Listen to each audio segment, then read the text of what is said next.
Hello and welcome. Thank you so much for taking a little bit of your time throughout the day to attend my LinkedIn Live Stronger.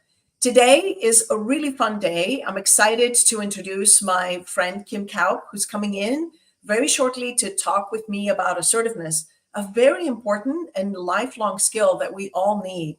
When I posted about this today, I said that this skill of assertiveness comes with lots of experience. You'll hear from Kim and I today how we've learned from our mistakes, how we've seen other people do it well, and we've seen ourselves grow into assertive communicators, or maybe not very assertive communicators, especially when we're caught off guard. So we'll talk a little bit about the definition of what assertiveness is. We'll talk about what assertiveness is not, the mindset you need to have, some of the things that you can strategize with, and then we'll end with specific scenarios of things that have happened to us. So Giacomo is the first one to join and tell us where you're coming in from. I am in Athens, Greece. Not in Athens exactly. I'm in the southern eastern part of the Attica Peninsula. So it's a little seaside town where we have bought a house and we'll be spending some of our summer. So the landscape is different. You can probably hear cicadas in the background, but I'm curious to know where you're coming in from. Now, here's a funny thing about this live for Stronger. It's jumping into the same time that Kim has her coffee with Kim. So if I were on coffee with Kim today, I would be holding a Freddo cappuccino, which is my favorite summer iced coffee drink. Without any more chitty chat, Milan, Italy, Giacomo is pretty close to us. I wanted to bring our special guest into the live. I have known Kim pretty much 3 years to the date today, and we started with another live that I attended on your end, Kim. Remember that? Yes. The great big gift you brought to me was actually Shelby, who Shelby reached out to me to connect, and I got to know her and her little guy, Jasper, who was in the meeting that day. So I remember that very clearly. It's wonderful to come back 3 years later in full circle. And for you, Kim, you are an entrepreneur in the entertainment industry. I can't imagine the book you're going to write someday with all the hot gossip. Not just the hot gossip, but all the situational setups where you've had to communicate assertively. And you are a LinkedIn instructor. You have nano courses. You have longer courses on the platform. And you have Coffee with Kim, which is a weekly conversation and a live that's so well produced and witty and relevant and helpful for all of us who watch it. So we have friends from Charleston, North Carolina. We have Shelby's in Tennessee, and we have Samuel coming in from Bogota, Colombia. I always say our friends are from every part of the globe. Wonderful to see you all. I wanted to remind you all before we jump in, thanks for coming in from Ireland too, that if you put hashtag Stronger on the comments, we will raffle off a tumbler that says Stronger. It's a good reminder to keep us hydrated and stronger throughout the day. So we will do that drawing towards the end. So Kim, you're not in Arizona where you live right normally. Where are you coming in from? So I am coming in from New York City today. So I'm happy to be Right. with you, happy to be with everybody else. This is going to be really fun. The Big Apple. We have a Californian that woke up for the occasion. Anna, thanks for joining us. That's great. I hear the weather is not too blazing hot in New York. My daughter just landed there yesterday, so I'm glad that you're visiting on a time that's not too difficult to deal with. No, I feel like my people in the South can attest, David and everybody else who's coming in from like South Carolina and lower, that yeah, the humidity is hot. And so while we have a little bit of it in New York, I can no way compare it to what they're going through in the South. Yes, absolutely. So as we get started, we named this A for assertiveness. Assertiveness, if I can kind of describe it, what it means to communicate with assertiveness is communicating your needs and expressing yourself with at the same time being mindful and diplomatic. Would you say that's the case? Yeah, absolutely. It's just being really clear, really concise, and really crisp with what it is that you're trying to accomplish or trying to achieve. Right? And assertiveness is direct. And quite often, it could be, if you're very direct, it could be communicated or perceived as aggression or aggressiveness. And we quite often have to be careful, depending on the context, not to come across too harsh or too critical, or not to point fingers and say, you did this, you did this. And that's why we always say assertiveness has to start with us describing what our needs and what our viewpoints are. So it's also not passiveness, because passiveness, passive communication is no communication. We don't want to rock the boat. A lot of conflict avoiders are passive. And it's also not passive aggressiveness. I find that conflict avoiders quite often are passive, but if they don't express themselves, they get to the boiling point. And between passive and passive aggressive, there's a lot of nonverbal behavior and a lot of childish sort of like, yes, it's fine with me. A lot of nonverbals we have to read through. So tell me a little bit about aggressive communication, passive aggressive, and passive communication that you have seen before we start talking about assertiveness. Yeah, well, I mean, to kind of like step back, when I think about assertiveness, there's two kind of pieces of information that I always try to keep at the forefront that has really helped me when it comes to being assertive. I think my personality type, I'll speak for myself, is I'm a little bit more humble. I'm a little bit like, oh, I'm not necessarily going to speak up every single time. I now do it, but it is not in my first instinct. Whereas my Mhm. husband, for instance, has no problem. Like he'll jump right Yeah, in and it's like his first nature. So I think you can yeah, learn it. It's definitely a skill and it's something that I've learned and practiced, but it's not my first instinct. So we hopefully go there are to. some people who are with us today who can kind of resonate. I always think that's important that even if it's not your first instinct, it's absolutely something that you can learn. Necessary. But the two pieces of like kind of things that I try to keep in my forward mind is one, to really be clear that we're talking about facts and not feelings. So kind Mhm. of what you were saying before with like the passive aggressive and bleh, that's a feeling.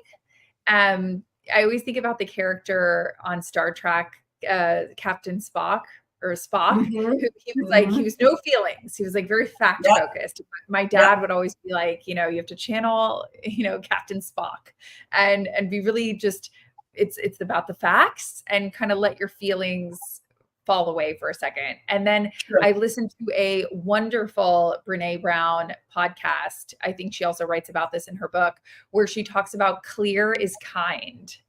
And Mhm. a lot of times when we're delivering something that we should be assertive on, whether it's bad news or an idea, we sort of muffle it around feelings or trying to make people feel warm and fuzzy. And sometimes that's more confusing to the Yeah. person that's absorbing it. So being clear is really actually kind in the end, even though you might think, oh, Mhm. this is coming across as very abrupt. Sometimes it's like rip the band aid, like the clear, Sure. factual information is actually what people need. So that's part of being direct, but you can be direct and be diplomatic.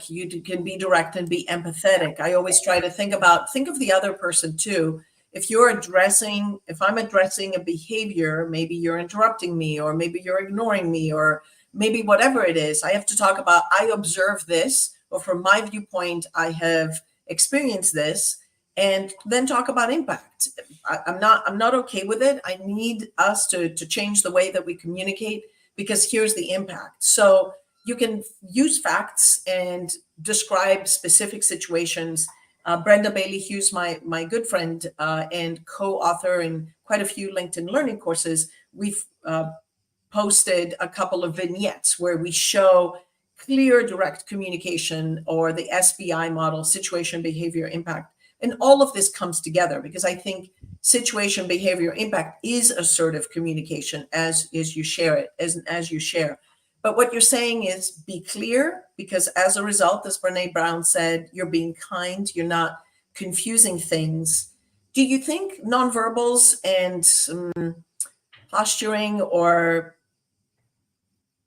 we started talking about the weather, for example, of setting things up or building rapport helps in a conversation, or does it depend on the context?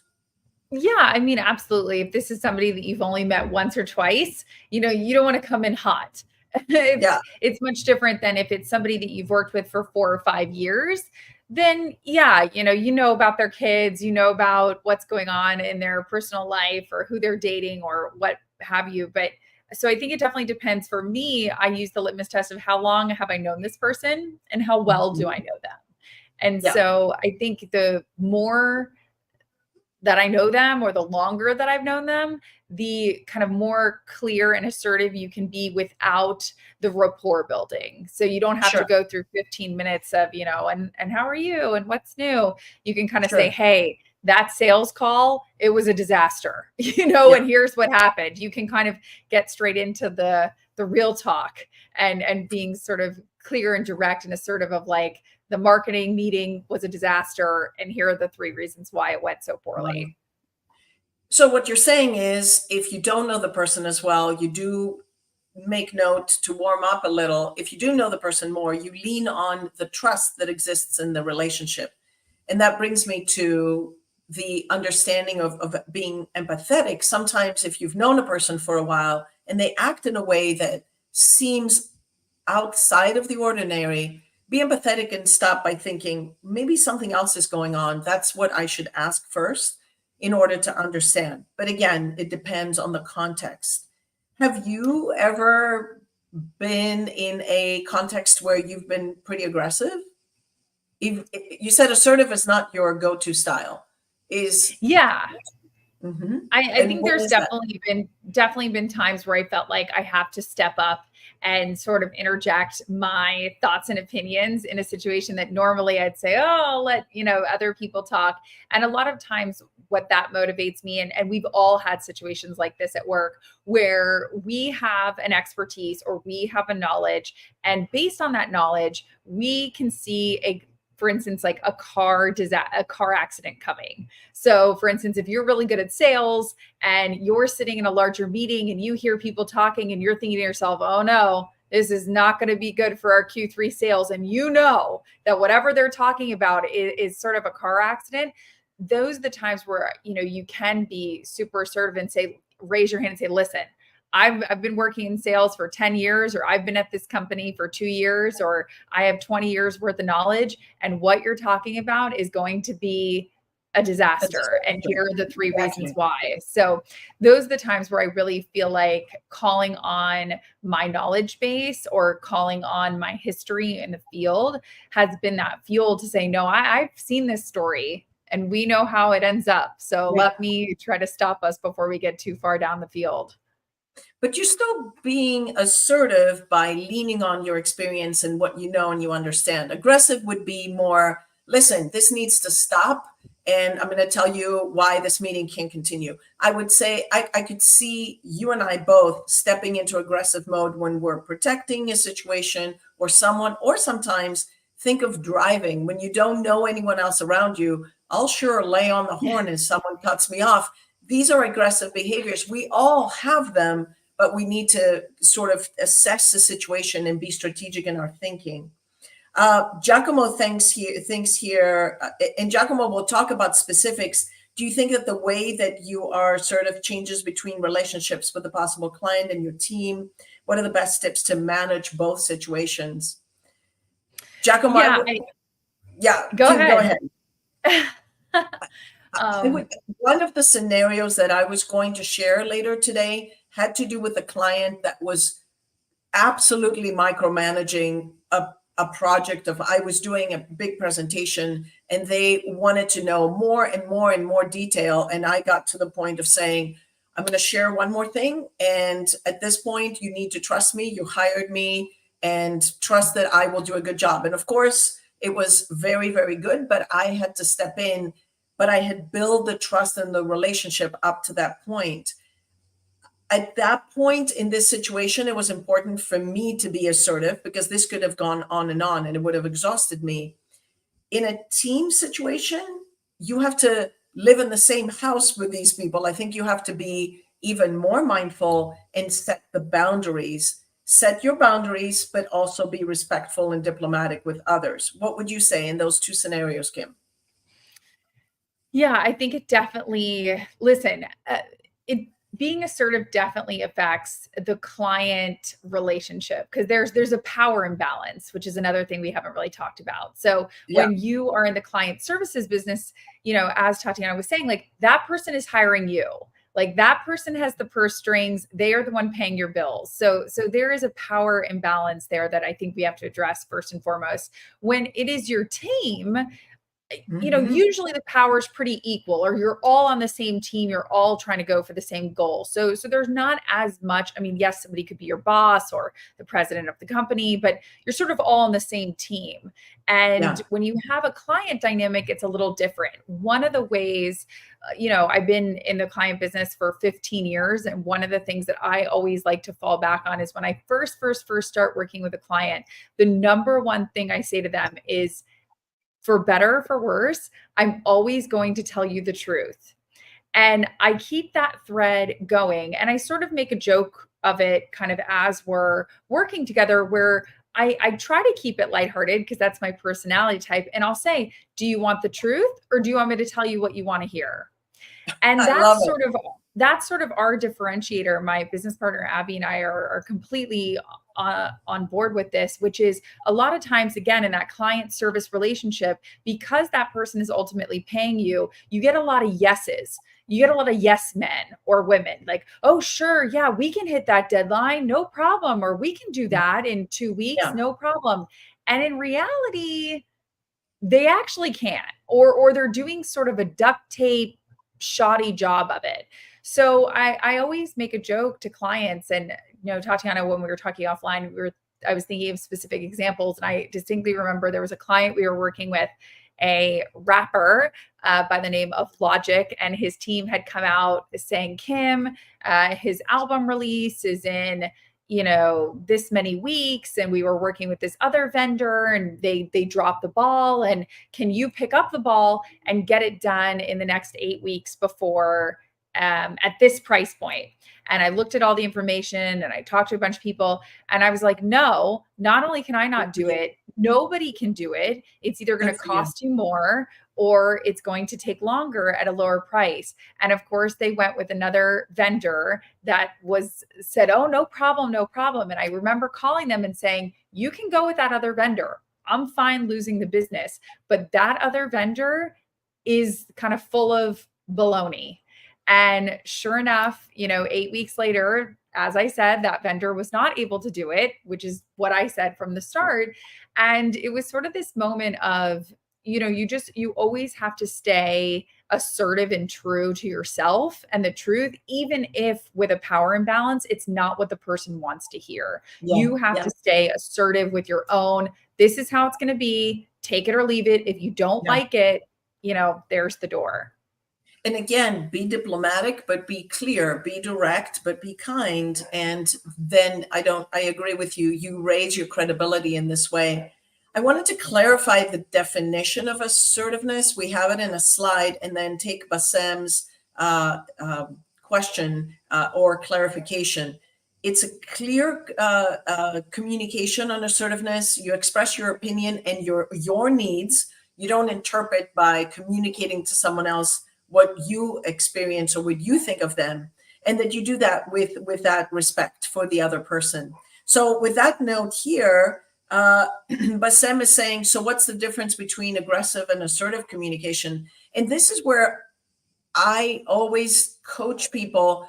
If the perception is that they're coming across as being aggressive, they need feedback. They need maybe to record the meeting where they speak. They need to watch that video again. They need to ask a trusted friend to hear them speak at a meeting, because maybe it's the nonverbals, maybe it's the tone of voice. And I've heard people overcorrect. If I say, Kim, you sound very kind in your tone of voice, you need to step it up, and you go from here to here because that's the feedback you've been given, and you come across sounding angry versus sounding direct. So I would say, Bassem, nonverbals where you even sit in a meeting, or if you are standing communicating with someone, even though you want to be very aggressive, if they're sitting, it will come across being be very assertive. It will come across being aggressive. Kim, do you have any thoughts on this one? Yeah, for me, I also look at this is just one kind of key thing that I've always noticed is the cadence in which you speak.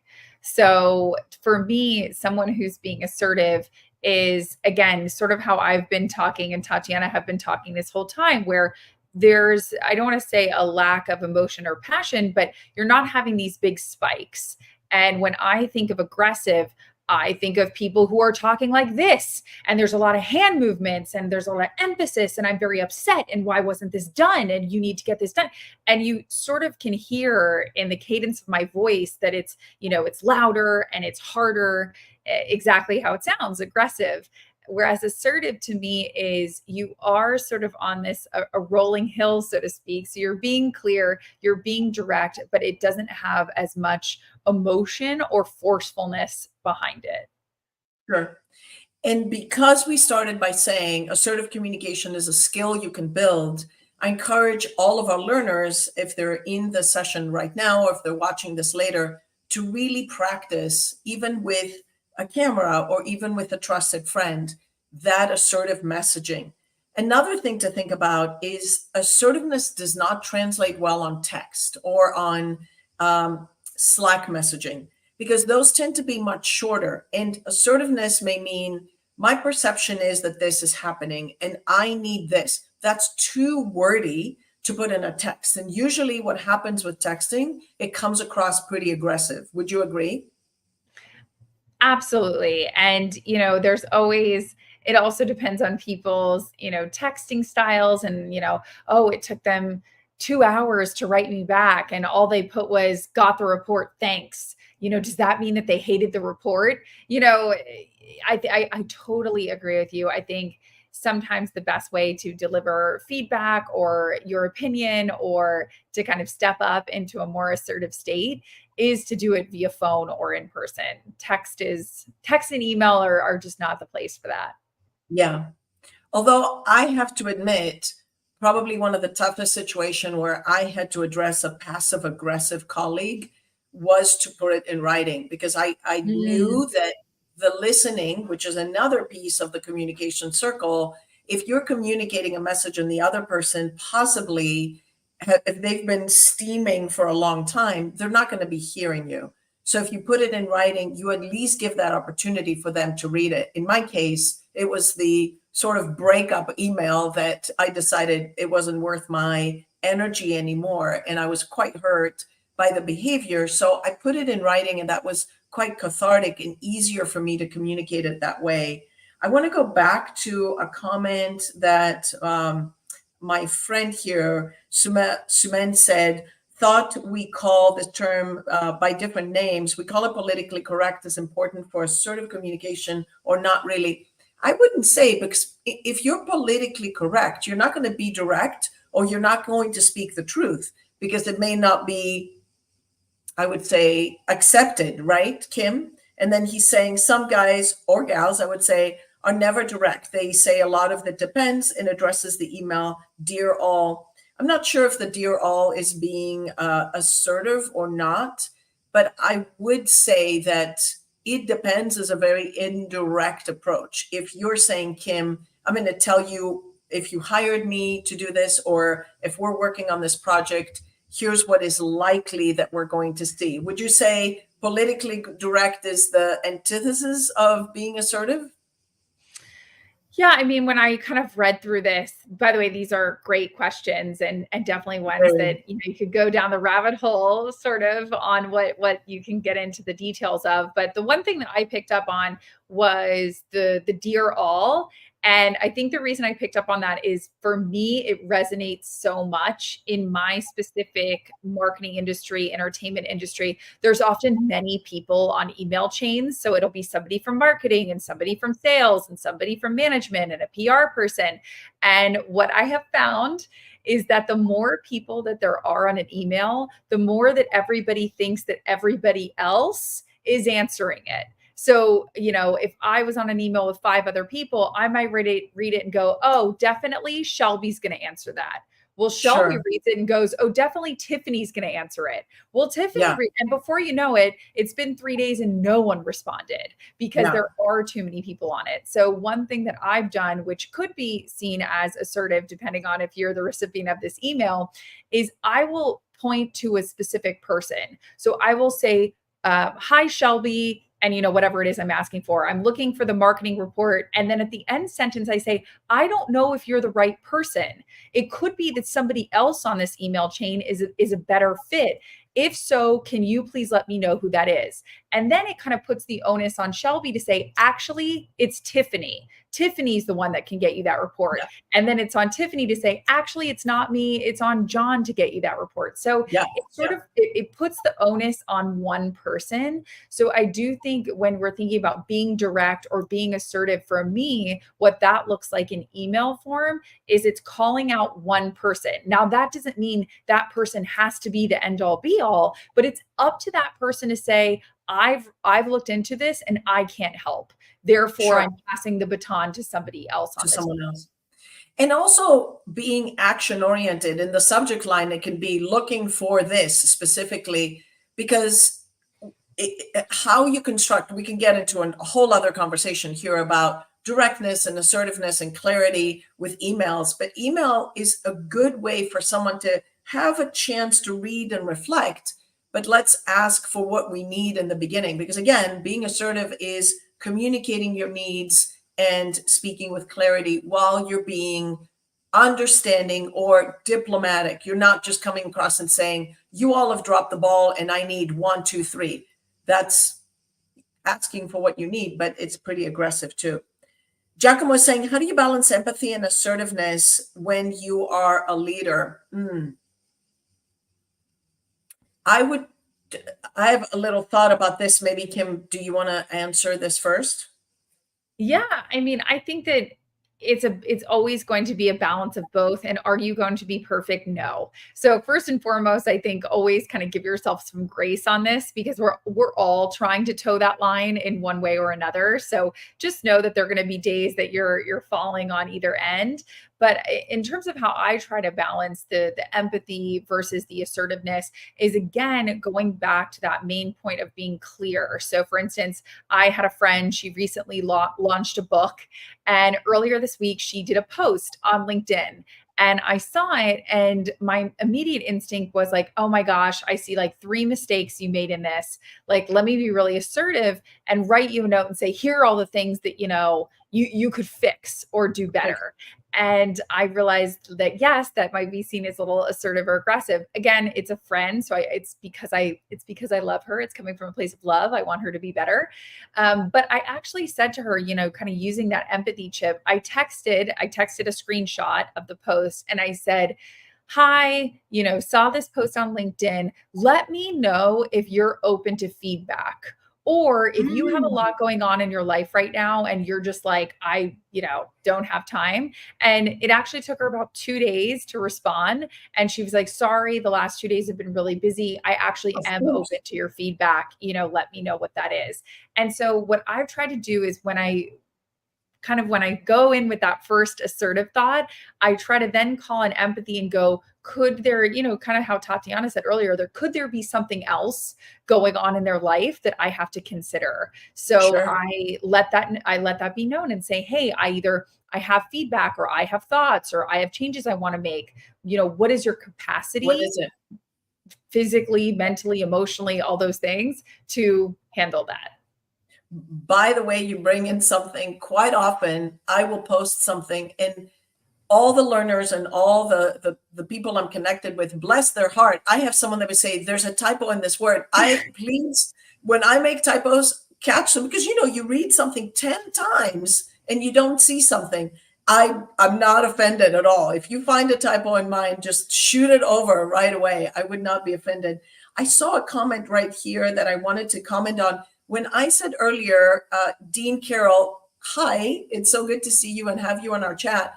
But I commented on recording yourself. We have a really good, maybe you can share this with our learners, Shelby, udily.ai, that will come in a meeting and watch you and give you feedback on energy. It will tell you if you're interrupting, if you're being a good listener, if you use a lot of you words versus I words. And that's some of the data that you can collect on being a better communicator and getting feedback as well. Let me look at one of the other comments. You mentioned something, Shelby, here, or with our friend who discussed empathy and assertiveness. I see assertiveness also as accountability when it comes to a team.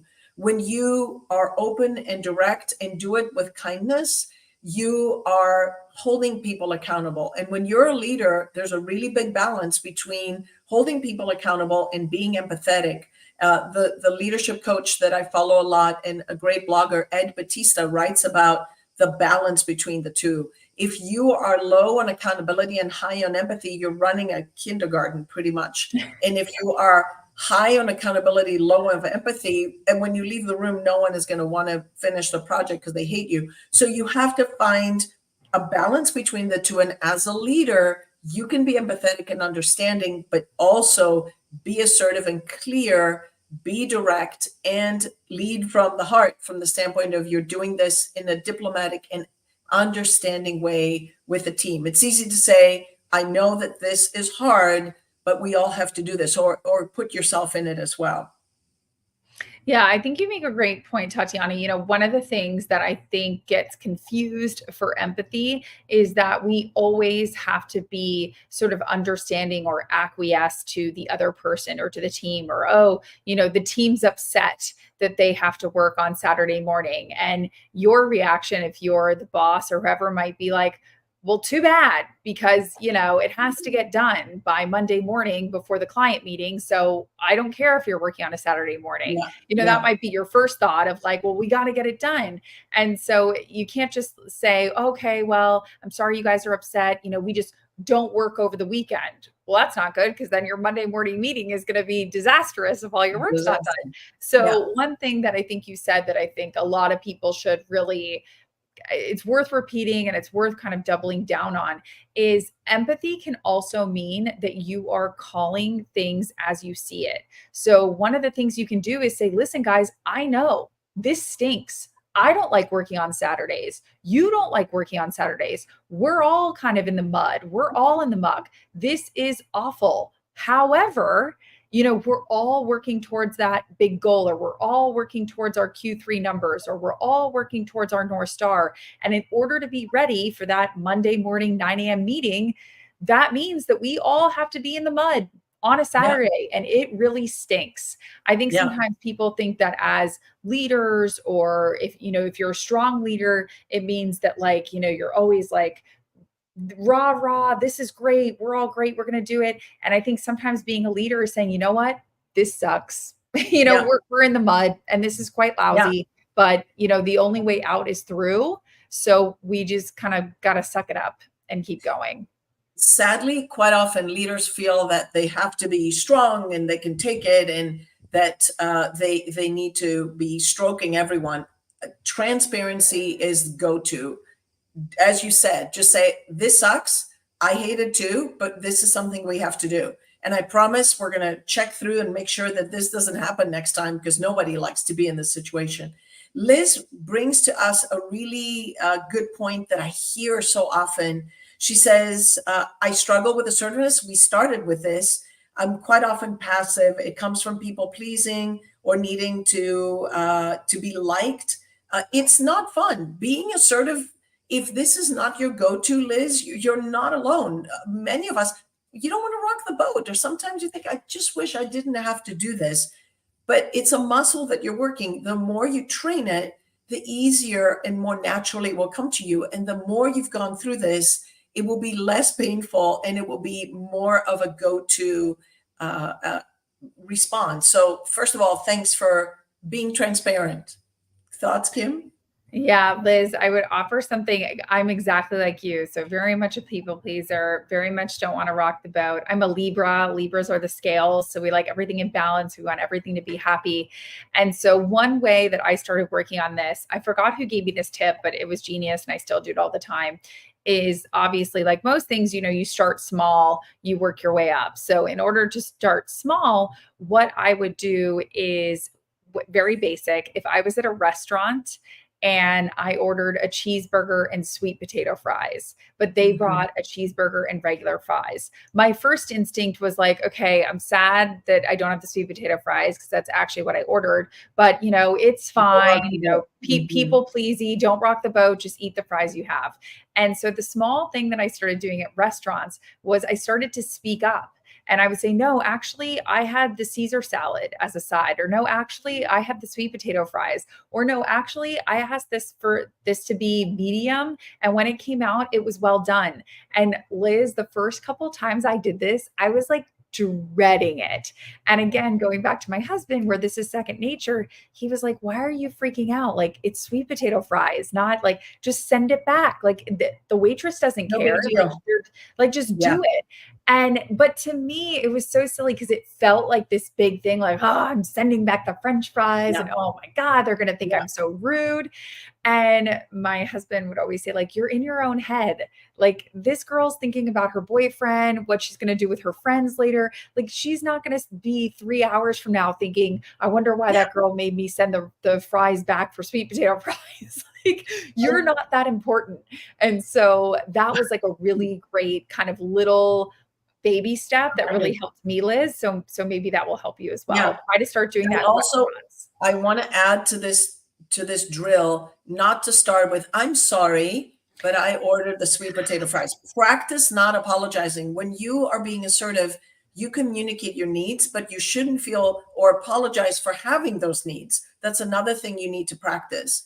And I'm not quoting any studies, but I hear women do that more than men do. So it's best to start with saying, I ordered, do you have a moment? I ordered the sweet potato fries and not the regular fries. I would be appreciative if you could change it. So, and leave it to that. So Liz, it sounds like you've had your quick drill, as you say. By the way, you all have been fantastic with your comments and thoughts. #stronger, because we're going to do a drawing for a tumbler very soon. I will tell you, Kim, a situation. I talked a little bit about my passive aggressive friend. I talked about the client. These were all the situations that I wanted to bring up. Two more things I wanted to remind our friends of, and then sort of what would you do if, because this is such a difficult communication drill, be an ambassador or be an advocate for assertiveness in meetings where you see, in virtual or in person, that this is not something someone else is doing. Of course, have the okay from them. So if Kim is sitting there very passively and things are happening, I may stand up and say, wait a minute, I think I heard Kim say this. Is that true? Can you be an advocate for someone else? Is that a good thing to do, or would it be stepping over their toes? On their toes, not over them. I love this. And I especially think it's important for those, you mentioned Jessica Chen earlier, those people that might be a little more introverted, a little more quiet. They're not the loud ones in the meeting. They're the quiet ones in the meeting. She has a great book out right now. And I think that one of the things that you can do is you might have the book. Great. We're going to get a model for it. Perfect. Oh, smart, not loud. Yeah. Lovely. To help our friend. I think that absolutely you can say, hey, we haven't heard from the sales team, or we haven't heard from Bob and Janet in a while. Like, Bob and Janet, do you have any thoughts on, what's being presented? And even just offering that up. Now, they might continue to stay quiet or say, no, we don't have any thoughts. And again, there are a lot of people in meetings who don't absorb everything immediately. They might have thoughts 2 hours after the meeting because it takes them a little bit to mull things over. And to that, I always say, just say, if anybody has any thoughts after the meeting, feel free to email this person or email the whole group or whatever it is. But I absolutely agree with you. I think opening up the floor to people that might be a little more quiet or might be a little more introverted or might be a little less aggressive or assertive is really for helpful. For sure. One of our friends that's listening said that they're apologizing because they remember being in the situation when you're sending a drink back. Where is that, Shelby? The comment. I apologize in situations when I've been in the same boat. I used to bartend, and I apologize when I send a drink back. I'll tip them well. I quite often start with, I tip well, and I want to make sure you know I tip well. Can we please switch to the salad that I suggested? If it makes you feel any better, just communicate with tipping. That's the recommendation that I would say, but that goes towards this specifically. Kim, the last situation I wanted to bring up as a scenario, I was in a committee meeting where I was representing communication as the faculty that was teaching it. And it was a group of faculty that were teaching different topics in this specific program, MBA program. And I had someone say in my face, I like you, I respect what you teach, but I do think that soft skills should not be at the same grading scale as, say, accounting or operations or economics. And I was the only female. I was the only lower ranking faculty person in the group at that point. And it reminded me, when I started thinking of assertiveness, if I had not been writing and speaking about this, I would have probably said, I'm sorry you feel this way, and not said anything else.